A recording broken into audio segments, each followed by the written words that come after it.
Greetings. This is Brother Beniti Ammon Ray, back with another post. Topic I want to talk about today, something I've been getting a lot of questions about lately, is based on a topic. We actually talked about this on the radio show this past Thursday night. I'm kind of going to elaborate in a specific area dealing with relationships, dealing with spiritual imbalances. Okay, spiritual imbalancements can cause a lot of distractions or a lot of disturbances in one's relationship and one's spiritual growth, for lack of a better word, on the spiritual path. It kind of relates to the topic of the last several posts. Must we suffer to grow spiritually? Inner alchemy, vibrations, inner alchemy of the mind. All this is connected because 9 out of 10 times we don't consciously address the imbalances we may have that are causing the difficulties and obstacles that we are experiencing on the spiritual path. What do I mean by that? Real simple.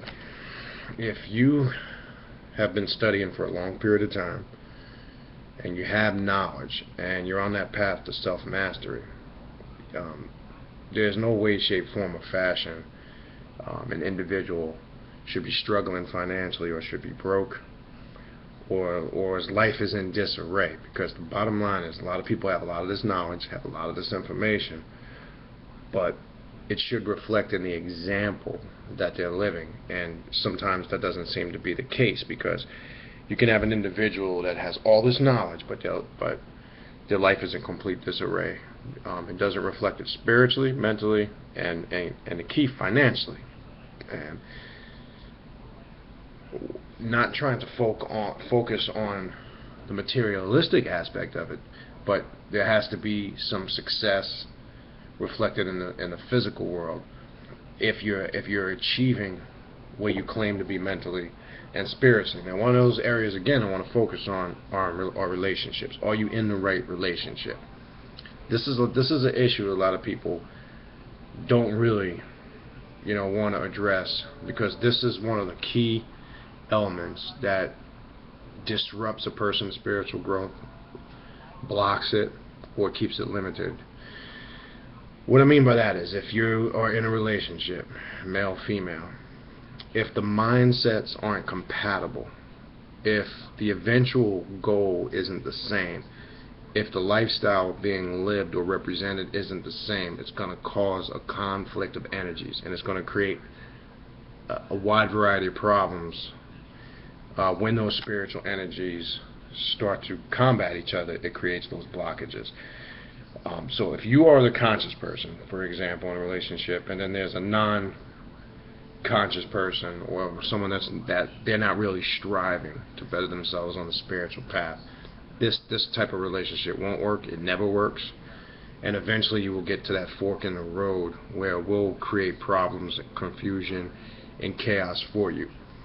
Meaning, if you are the person that's living a conscious life, you're trying to eat correctly, you're meditating, you're getting in tune with your ancestors, you're doing all the steps necessary to spiritually grow, but your mate or your significant other might be completely embedded in the dogmas of Christianity, faith and belief, and is completely submerged in the world, and doesn't really agree or work or go along with your mentality or your state of consciousness. Even if they're not fully battling you, but there's a disharmony and a disconnect there when dealing with balancements, which will eventually, when you get to that fork in the road, create that separation. Now, unfortunately, there's a lot of people in relationships that fool themselves because they want to play spiritual when they're out amongst their own in the conscious community or in the cultural community, but then there's a whole nother lifestyle or a whole nother mentality or way of living going on in the household. Let me give you an example, and I'm not gonna call out names, but I do know people that I know personally. For an example, I know a brother that comes amongst the family and plays that cultural thing when he's amongst us. And I'm not saying that this brother is not a good brother, but he's also trying to live what I call the double lifestyle, because at home his wife, who's a sanctified Christian, in the household he's trying to live that sanctified Christian lifestyle to appease his wife, and then on the same flip side, when he's amongst those in the conscious community or the spiritual community, he's trying to fit in there. Now this is what I call straddling the fence, and this is what causes chaos and confusion in one's life. This will not work. Regardless if you're convincing yourself that it will work, and even if the relationship is temporarily together, you're just prolonging your misery and your suffering. And this kind of ties into a couple of posts ago, must we suffer to grow? And the answer to that question I said was yes, and that's based on the decisions we make. Because remember, there's a law called karmic law or karmic debt that one always has to pay constantly by exercising one's will and making decisions. So you will find that those in these type of situations tend to have more difficulties on the spiritual path, because there's, again, that imbalancement. There's that one individual in the relationship has one mindset, whether they're in the world or they might be stuck in faith and belief, and the other individual is in a higher state of consciousness. This eventually will get both individuals to that fork in the road where a choice will have to be made. And I've seen relationships destroyed because of this, because sometimes people know beforehand that it's not going to work, but they fool themselves with these false precepts and concepts and ideas that sometimes the individual will say, the spiritual or the conscious individual will be with the individual that may not be spiritual or conscious, and they'll say, well, I can eventually, I'll change this person, or I'll get this person to think like I think, see like I see, and start accepting ideas that I accept. Okay? And you can't force somebody to change. You got to get that out of your mindset. That doesn't work. You can't force. They're going to want to have to change for themselves. They're going to, when I use the term all the time, raise yourself up to the realization. That's on all levels. That basically means it becomes a reality when one raises themselves to that reality. You can't force nobody to see it. Doesn't mean you can't educate, enlighten, inform people, and give them the information or the necessary steps to get them to that point of realization. That no doubt that can be done, but you can't make them accept that realization. That's the part that they have to do themselves. So sometimes you create more imbalancement and confusion when you get into a relationship, and because you're blinded by the physical attraction of being in that relationship, and you're giving into that aspect of it, you make statements in the subconscious and say, oh, I'll get this person down the line to change. That's a recipe for disaster. It does not work. Don't confuse yourself. But people have to understand a relationship is just that. The word relationship, coexisting together, it's a business. And what people tend to fail or realize is once the physical attraction balances itself out, I don't want to say wears off, because it's always good in the beginning of a new relationship because everything is new, everything is fresh, it's exciting. But when reality kicks in and compatibility kicks in, that's where the challenges start to arise. When you really start to understand somebody mentally, emotionally, spiritually, and physically, that is what the true test is, to see if that relationship is grounded in reality. Now, sad part for most of us in this day and time, we tend to start relationships based on pure physical lust and attraction. And if we just base it simply on that and get caught up in that, that is all automatically a recipe for disaster. Because if there's no common ground there, and if you're breeding just on looks and looks alone, you might have pretty children, but they could be dumb as hell. Now, I'm not saying by all means there shouldn't be some type of level of physical attraction there, because there has to be, in order for the relationship to be successful. But again, it has to be a balance, but it can't just be that. Now, back in many of our ancient cultures, when you go back to Egypt, different parts of Africa, etc., you will find out there was more of a stricter method of coming together in a relationship. It wasn't just, I look at somebody, I see them, I'm attracted to them, we're going to get together. No, there was a whole process involved to determine if this would be a sound relationship. First, one would go amongst the elders. Both individuals' family lines were traced, checked for any genetic diseases.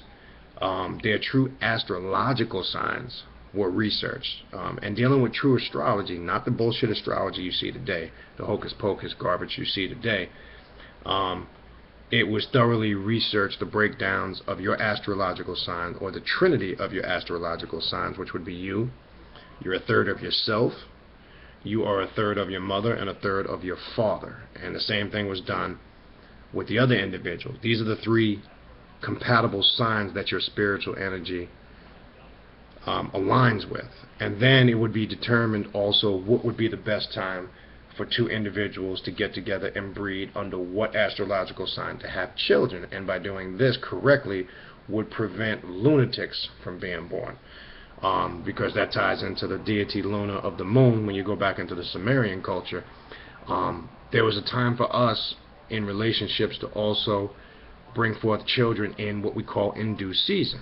And this is what creates a lot of imbalancement in the universe and amongst human beings, because we don't get together on that level no more and determine when it's right for two individuals in a relationship and mate in due season. This is dealing with the spiritual aspect of our culture and relationships. Now we just look, oh, I like that person, they look good, I'm feeling them, we're going to get together. And it's based on that. There's no due process anymore of how it was done in our ancient cultures. And this is how we got together. And if sometimes the elders determined maybe there might be two imbalances dealing with illnesses, it may not be productive for those two individuals to get together based on blood type and maybe some genetic disorder. So there was a strict process that was done for this. And in this day and time, we don't do this no more. And I think relationships, male-female relationships, you'll find in people's lives are either the up or downside of why that individual is lacking thereof on a spiritual level. Now, on the flip side, it's a beautiful thing when there is that compatibility there. Sometimes energy-wise, or what we like to call our soulmate, sometimes the connection is just there because the energies are right. You can just sense the person's energy even when you're not with them. There's that spiritual connection because you can tap into their energies, and whether you're aware of it or not, that's because the spiritual energies are compatible when dealing with the astrological signs. Consciously, on a mental and a spiritual level, there's the connection and the balancement there, and then having the physical compatibility on the attraction level, etc., the sexual level, that just enhances it even more. And this is the key, because when this is correct, you'll find that individual, male or female, when they are in a good, solid relationship and it's compatible on all levels, spiritual, mentally, emotionally, and physically, you'll find that their lives are going well. When it's disruptive and you have an individual that might be in a history of multiple bad relationships and children were produced in them, whether we realize it or not, that is drawing spiritual energy out of us on many different levels. And this is why people have to understand, when dealing with the male and female, females are internal spiritual beings and males are external. Now, when dealing with the sex force, and I'm going to do a whole class and post on that, I don't want to get into too depth in this posting, but dealing with the spiritual aspect of sexuality, this is why it's not productive for women to have multiple sex partners, because there's more spiritual energy transferred or withdrawn or taken from the female through sex than it is a man who is external, because his sexual organs are external, it doesn't have as much of an effect on him, and this is why it's easier for him to jump from partner to partner. And the man is actually recharged spiritually by the female, and we'll talk in depth of that on another time when dealing with the spiritual aspect of sexuality. So a woman, really more so than a man, has to be very cautious of the sex partners that they take, because energies by way of DNA are exchanged in those sexual encounters. And once DNA, whether it's saliva or sperm, are exchanged, that person's DNA can stay within you for several years before it's actually released or completely out of your system. This is why certain individuals sometimes can't get over relationships, even if they were bad, because it just means one person's DNA dominated over the other, and that individual is having a hard time of correcting that imbalancement in the blood, in the mind, and dealing with the whole spiritual aspect of it. But we'll tap into that a little bit further on down the line. So the point being is, and the aspect that we're focusing on now, is being in a good, productive relationship is important for an individual's personal spiritual growth. It's a necessity. And you know, I've heard so many things over the years. People will give their opinions on it. It's not about an opinion. It's about giving correct information on it. And I don't like to sugarcoat it. You know, I tell people as it is, and again, in doing consultations and talking with people, sometimes it's just as simple as analyzing the environment you keep around you. You'll find most people are in situations they're in because of the company they keep, the places they visit, the relationships that they're in. If those things aren't sound and productive, you're creating a lot of obstacles and this is self-created.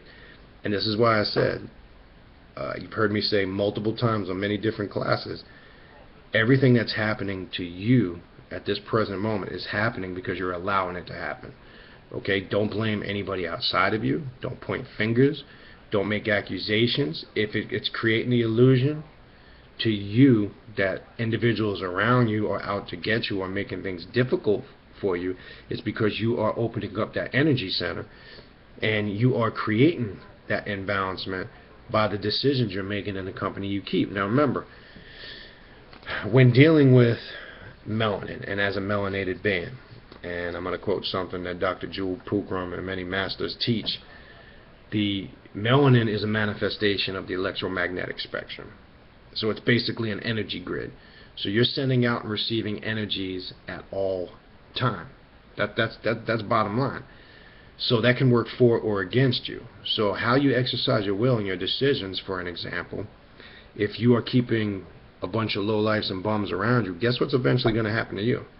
You know the old saying we heard our parents tell us this as we grew up: you are the company you keep. Let me say that again: you are the company you keep. So if you're hanging out with a bunch of bums, lowlifes, and derelicts, okay, guess what's eventually going to happen to you? You're going to become a bum, you're going to become a lowlife, and you eventually will evolve into a derelict, because the energy that you're keeping around you is that negative energy, and it will manifest and dominate and control. And if you're constantly making bad money decisions, okay, guess what's going to happen to you on a financial level?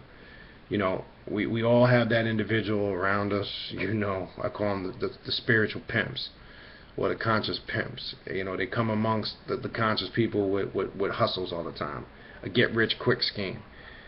And again, I wanna stress the principle of you have to live and practice or be a living example of the information that you speak about. So if you claim to be a master in dealing with finances, or you have some type of financial plan, you have to have a track record of success in dealing with finances and money. So as a common sense, or as an individual, you don't invest your money with somebody that has a bad track record or a record of hustling people out of money, and give your money to that individual, then lose that money and then complain, oh, this person set me up or is out to get me. No, that's stupid as hell.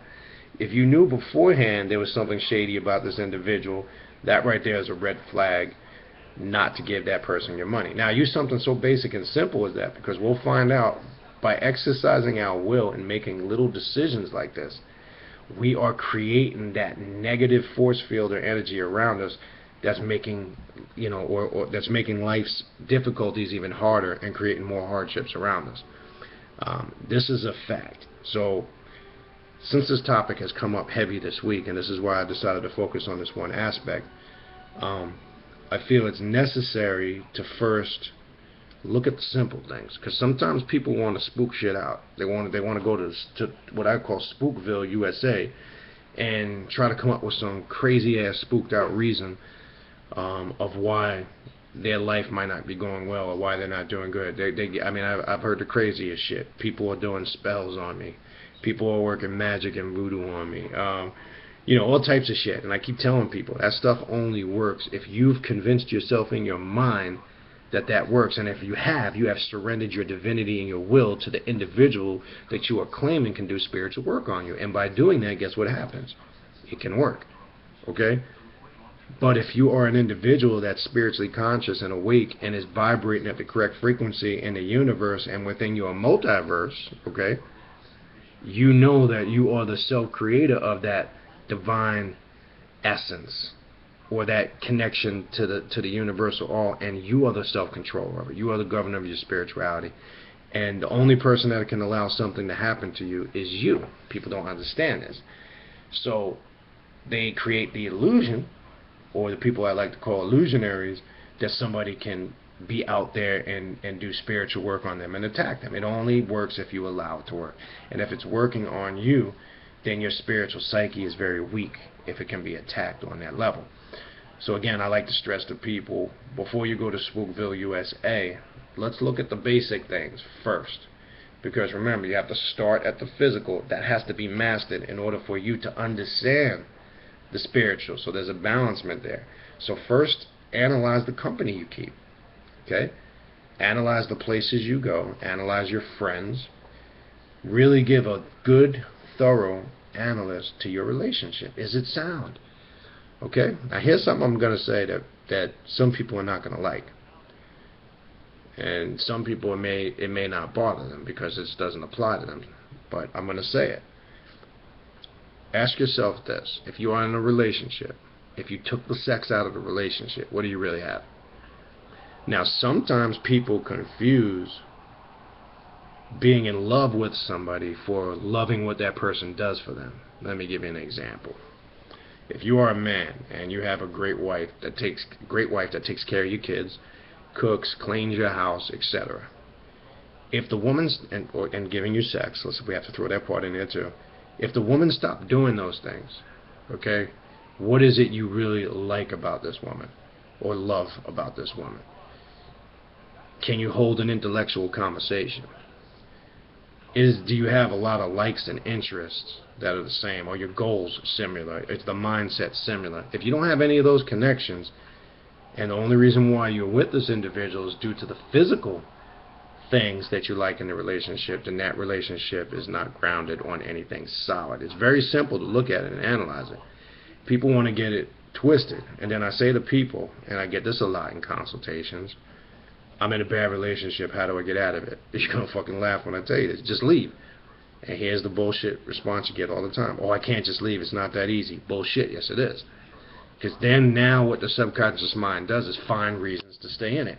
And the number one is always, I have kids. And I understand from a financial standpoint, and sometimes dissolving a bad relationship, it's not just as easy as walking away when kids and finances are involved. I get that. But if you really want a better resolution and solution, you can figure out a way to do that and still have a productive life for the children, number one, and then open that pathway for you to spiritually grow. I can't tell you how many times I've known men and women to stay in relationships just because of children. And they'll use that excuse till the very end. They're using the children as an excuse because they still obviously have some type of attraction to that individual and they can't separate right away. And I get that. And especially if it's a relationship that has a long history for many years, it makes it complicated. But then you really have to meditate and ask yourself, do you want a resolution to this? Or are you more working towards the goal of keeping the relationship intact and not accepting the reality that that may not be what the best thing is for in this situation? So that's an aspect that I see on a regular basis that people really don't want to address, and they stay in bad relationships and find excuses to stay in those bad relationships, and that just, again, that's not going to work. And you shouldn't just stay in a relationship for kids only. Now, by all means, I also suggest this: you should always, if a relationship is not going well and you put every effort and energy into that relationship to try to fix it and then walk away with it, you should have no guilt and no issues of accepting that you did your best. So by all means, I'm not saying if you run into issues in a relationship, just walk away from it. That's not what we're saying. But if you have put that effort in to try to correct it and it doesn't work, you have to accept that reality. That's just the reality of it. Don't find reasons. And I can't, again, stress enough how long, over so many years, I've heard so many reasons why a person can't leave a bad relationship, but they can't give me one reason, okay, why they can leave it. Okay, they find all the reasons why they can't, but they can't give me the one reason that they want to leave it, which is because it's bad. You understand? So the subconscious mind can play some serious fucking tricks on you if you're not awake. Okay, and again, you got to address these issues. You'll find out it's the simple things that are plaguing you spiritually, because again, people want to always find some spooked out shit to justify why shit is going wrong for them. And when you eliminate all that nonsense, and again, you hear on these classes, you hear on the radio show, we're always telling you it's about the path to self-mastery. It's about, it all centers around you. It all starts from within. You are the God of your universe. This is a divine reality. When you accept that principle, this shit is real easy. Okay? You will see that electromagnetic spectrum, or that energy grid, will start changing, and you will start attracting positive things on a financial level, on a spiritual level, on a mental level. Your meditations will enhance more. Your perception and opening and access to spiritual consciousness in the spiritual world will change, and it'll start to evolve on a whole nother level. And you won't be that broke ass fool anymore. Okay? Now, by all means, I'm not saying you will become a billionaire, but you will never be starving, you will never be hungry, you will never be broke, and when you want something, you will have access to be able to get it. Remember, when petitioning the cosmic or the spiritual, only ask for what you need. Okay? And by all means, I'm not painting a fake ass picture where you're going to sit down and meditate and I want to be a billionaire, because a true spiritual warrior will never be a billionaire, but they will be successful and balanced on all levels. That's the difference. Ask for what you need and you will get it. And don't ask for ridiculous ass shit. But in order to get to that point, again, things have to be in order spiritually, mentally, emotionally, and physically. It's that simple, people. Let's not make this complex. Let's not find excuses to justify why we're not doing good. And remember, one thing, you can never forget this principle. All problems, whether they're physical, mental, on any of those levels, has a spiritual root. You will find there's a spiritual disconnect there that's causing that problem. And when this problem is severe on a spiritual level, it can cause physical sickness and harm in the body. Okay, that's a reality. It can affect the nervous system, where one has a nervous breakdown due to high levels of stress. So it does connect spiritually, because when one is overstressed out, they have what one calls a nervous breakdown or a spiritual disconnect. So these are realities. So long story short, in dealing with relationships, I'm going to say it and sum it up in a nutshell. Really analyze your relationship if you're in a relationship. And if you're analyzing it and maybe it's not great, see what work you can start doing immediately to get that relationship better. If you're listening to this video and your relationship is horrible, then you might want to see what solutions you can do to dissolve that relationship where it's beneficial for both parties. And if you're listening to this video and you're not in a relationship, use this information as you move forward to find the correct mate. Now, I'm not saying it's easy, and sometimes it doesn't work the first time around, but this is information and artillery you can use to help and assist you in that field. And sometimes you have to search and seek and go through a few before you can determine if it's correct. But now that you have the information and the artillery, when you see those signs, if it's not, move on. This is reality. This is life. And this is straight to the point and not about sugarcoating. So again, choose the correct mate and be in the correct relationship, and you'll find out when you are, things will spiritually blossom and grow. When both people are in a productive relationship and on the same mindset, you will see the thing has no limits and no bounds.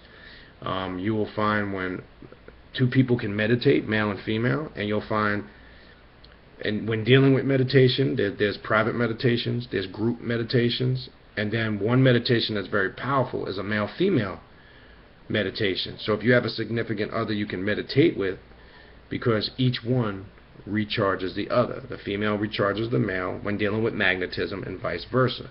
So it is good to schedule meditations with your significant other if they're on that same mindset. And again, the list goes on and on. So the power and the beauty of it is limitless when it's done correct. And this is how you deal with a mystic or a spiritually conscious person. This is how they approach relationships. Not just because I love the way that girl looks, and she's got a fat ass, or she looks really good and she's pretty and blah blah blah. Outside of that, if there's nothing outside of that fat ass, what intelligent conversation can you hold with that individual, or can that individual even hold an intelligent conversation? Same thing for you females. Don't just look at a dude because he looks good and he's your type and he's got the physical qualities you like, but he could be dumb as a rock. And then guess what happens? You produce good-looking, dumb as hell kids that are stupid. And that, believe it or not, that's carried through the genes and the DNA. So choose wisely. All right, I'm going to stop there and leave it there. Couple quick announcements. We did have a show, if you're watching this post, and I will send a email and a link out. We were going to do a show this Sunday night with Dr. Delbert Blair. That show will not take place this Sunday. It'll be postponed because Dr. Delbert Blair is actually in the hospital the moment of the recording of this video with foot infection. He's been battling for a while and has to get surgery. So he's going to be in there for a few days. So we are going to either push that show up to next Sunday or Thursday, June 11th. I'm going to say more probably Thursday, June 11th. So we're going to let the good Dr. Delbert Blair heal up and rest. So I wanted to put that out there. Saturday, June 13th, Saturday night, I will be doing another class at Sophia's Garden in Miami Gardens. That class will start at 7:30 p.m. Admission is free. Only admission is free in mine. Support the vendors. I will be at that event with a ton of books and information that will be available for sale and purchase. There will be other vendors there. We'll have DVDs, all types of stuff there. So all we ask is come out. If you are coming to the event or been coming to the events, just support the vendors. Support the information. That's the only thing that we ask. Coming up this Thursday, don't miss this show. It's going to be this Thursday, June 4th, 9 p.m. I got so much stuff going on, I get the times jacked up sometimes. This Thursday, June 4th, 9 p.m. on the Awakening Universal Minds radio show on TalkShoe.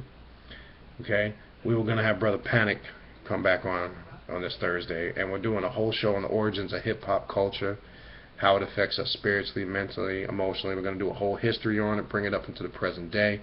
So if you're a big music fan, especially hip-hop, or you like music in general, you definitely don't want to miss this show. Some of the brothers that do the show, including myself, people may not be aware of. We have experience in that music industry, going a few years back, along with Brother Panic, who actually used to be part of that whole Hank Shockley Bomb Squad production with Public Enemy back in the 90s. But we're going to get into that whole thing. It's going to be a great show. Don't miss that show. That's Thursday on June 4th. On June 11th, more than likely Dr. Blair on that date, once I confirm with him next week how he's feeling. And June 18th on the show, 9 p.m., we're going to have Dr. Edward Bruce Bynum back on the show. Okay? So I wanted to throw that stuff out there, those quick announcements. If you got any questions, comments for me, there's two ways you can do that. We have, a couple weeks ago, we created a page for the radio show. You can go on Facebook, Awakening Universal Minds, if you got any comments, questions about the show. Any information you might want about events that you heard on the videos here, or comments on the videos here on the Mother Nubia YouTube channel, you can email me at khnum19@gmail.com. Alright, that's what I got for you at this time, and I'll see you next week with next week's show.